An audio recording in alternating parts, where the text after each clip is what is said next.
शेतकरी सर्जा नाचर, शेतकरी राजा नाचर, नाच गड्या सोन्याचा दिसा जहायर, नाच गड्या सोन्याचा दिसा जहायर, शेतकरी सर्जा नाचर. पुण्याच्या पुरंदर तालुक्यातील मांडकी येथील ऊस बागायतदार शेतकऱ्यांनी एकरी 100 टनापेक्षा जास्त म्हणजे जवळपास 120 टन एकरी उत्पादन घेण्याचा विक्रम केलाय. तालुक्यातील ऊस शेतीसाठी प्रसिद्ध असलेल्या मांडकी या गावामध्ये पूर्वीपासूनच चांगल्या पद्धतीने ऊसाचे उत्पादन घेतलं जातं. पाठीमागील काळात 80 ते 90 टन एकरी उत्पादन या गावात घेतलं जात होतं. मात्र आता नवीन पद्धतीचा वापर करून म्हणजेच रोप लागवड, 4.5 फुटाची सरी, ठिबक सिंचनद्वारे पाणी, द्रव खतांचा वापर, ड्रिचिंग आणि शेती तज्ज्ञांचा सल्ला या माध्यमातून इथल्या शेतकऱ्यांनी एकरी 120 टनापर्यंतचा टप्पा गाठलाय. आधुनिक पद्धतीने शेती केल्याने या शेतकऱ्यांचा शेतीचा खर्च देखील आता कमी झाला असून येथील शेतकऱ्याला ऊस उत्पादनासाठी आता एकरी सरासरी 40,000 रुपये खर्च येतोय. एकरी जास्त उत्पादन मिळावे म्हणून 860-32 या वाणाची लागवड केल्याने शेतकऱ्यांना चांगले उत्पादन मिळते. या शेतकऱ्यांशी संवाद साधला आमचे प्रतिनिधी राहुल शिंदे यांनी. या नदीच्या काठावर असलेलं पुरंदर तालुक्यातील मांडकी हे गाव ऊस बागायतदारांचं गाव म्हणून ओळखलं जातं. याच गावामधील शेतकऱ्यांमध्ये आता सध्या जर पाहिलं आपण तर ऊस उत्पादनात जास्तीत जास्त उत्पादन घेण्याची चढाओढ लागल्याचं पाहायला मिळते. आतापर्यंत या गावामध्ये सर्वात जास्त उत्पादन म्हणजे 120 टन उत्पादन ऊसाचं घेण्यात आलेलं एकरी.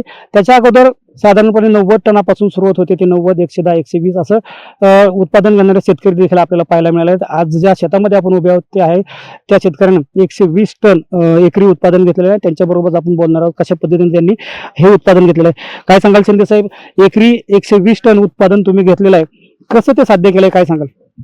नमस्कार, मी सचिन अशोक शिंदे, मुक्काम पोस्ट मांडकी, तालुका पुरंदर, जिल्हा पुणे. मी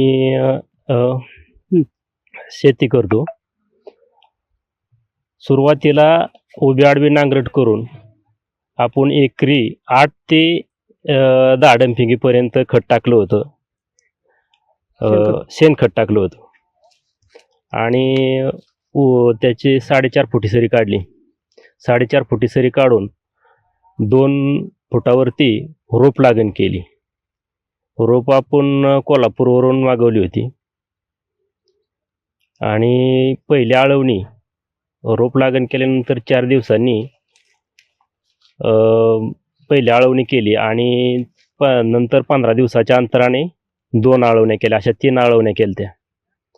त्याच्यानंतर सुरुवातीला आपण 15 दिवसाच्या फरकाने 3 फवारण्या घेतल्या होत्या. 3 फवारण्या झाल्यानंतर ऊस 2-2.5 महिन्याचा झाल्यानंतर बाळबांधणी केली.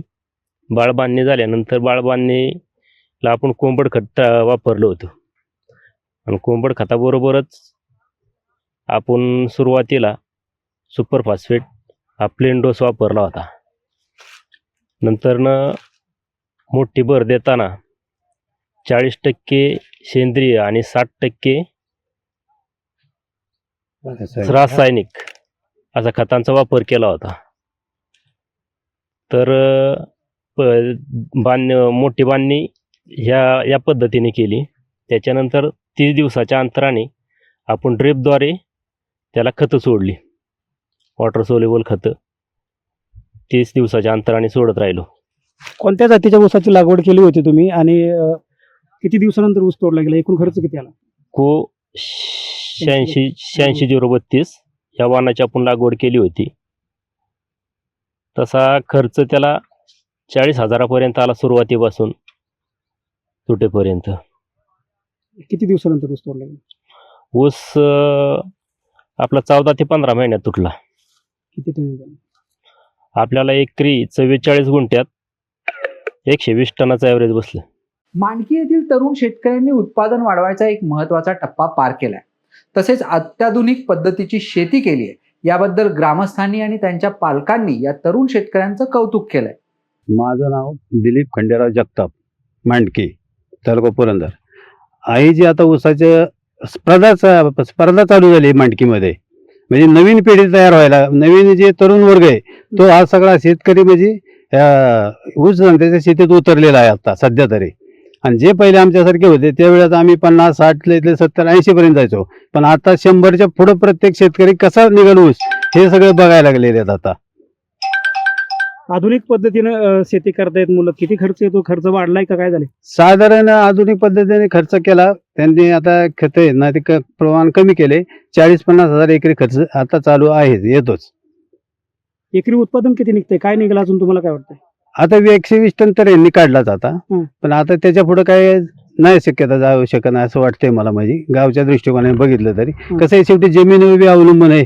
आणि त्यांच्या कार्यकर्ता म्हणजे कसं आहे, ठिबकणी करणे किंवा ठिबकद्वारे पाणी सोडणे, खतं देणे, त्याच्यावर अवलंबून आहे जास्त. म्हणजे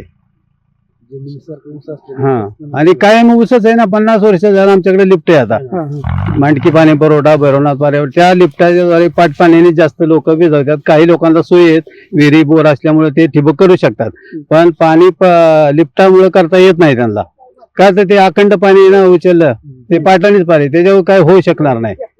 हे प्रोसिजर म्हणजे ठिबकची असं आहे त्याचं. या वाणाच्या ऊसाबद्दल विशेष बोलायचं झालं तर या ऊसाची उंची जवळपास 45 ते 50 काड्यांवर गेली आहे. त्यामुळे ऊस तोडणी कामगारांना देखील हा ऊस तोडताना अवघड जात आहे. एका ऊसाचे 3 तुकडे करून एक मोळी बांधावी लागत होती. ऊसाची उंची आणि जाडी देखील जास्त आहे. या ऊसाचं वय असे होते तर 40-50 कांडीपर्यंत ऊस होता.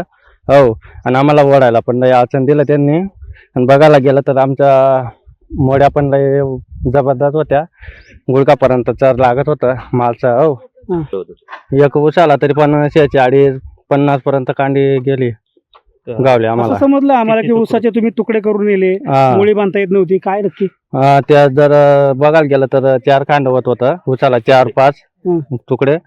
आणि मोड्या बांधायला पण थोडी अडचणच होत होती आम्हाला, दुसरं काय नाही.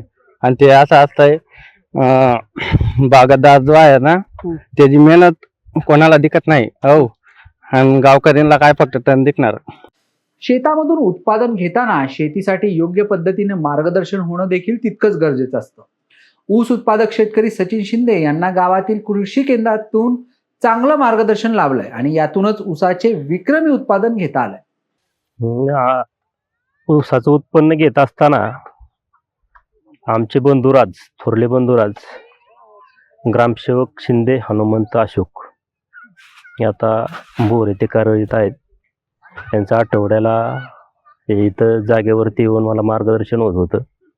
आणि गावातीलच शेतकरी कृषी सेवा केंद्र याचे मालक माधव जगताप यांचं याच्यासाठी बहुमूल्य मार्गदर्शन आपल्याला लाभलेलं आहे.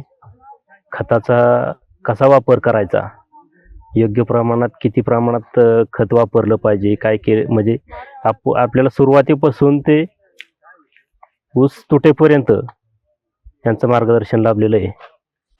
सर्वसामान्य शेतकरी हा आपल्या शेतामध्ये एकरी 50 ते 60 टन उत्पादन घेण्यावर समाधान मानत असतो. मात्र शिंदे यांनी त्याच्याहून एक पाऊल पुढे टाकत एकरामध्ये दुप्पट ऊसाचे उत्पादन घेतलंय.